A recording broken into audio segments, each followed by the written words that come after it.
All right, so I did something today that I've done in the past too. We were insanely busy this past weekend.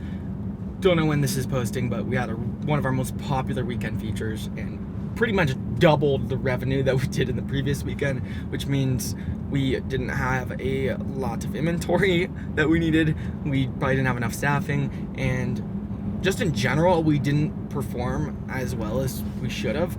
And I knew, judging from the weekend DMs and a couple of reviews that we got, that one, people were stoked. They loved that product. It was, as I said, one of the busiest weekends ever, but they were also a lot of upset customers. And in my mind, I look at that in two ways. I'm bummed for sure. Like Saturday night, I was just not wanting to talk to anyone, super frustrated.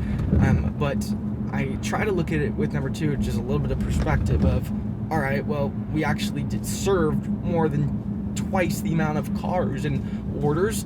Naturally, more are going to go wrong. There's more opportunity for us to make a mistake. And so we did really, really well.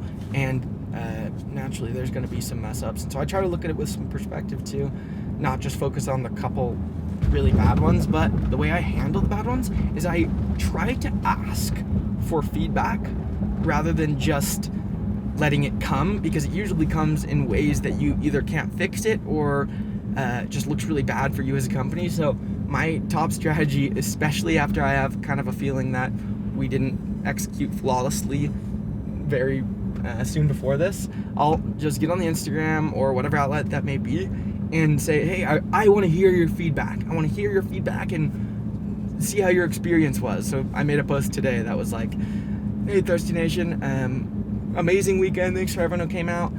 Please DM me personally. I gave them my Ethan from Thirst Instagram and asked them to give me feedback, because I would rather know than they go somewhere else. And number two, I want to make it right to all those customers if they did have a bad experience.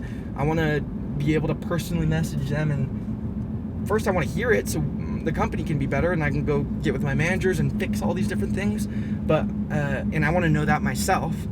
But number two is I want to develop this relationship with the customer that is, I don't know, I feel like just showing a little bit of gratitude if they're willing to come out, support my business, pay a bunch of money, wait in line sometimes for a long, long time, and get a product or have an experience that wasn't sufficient.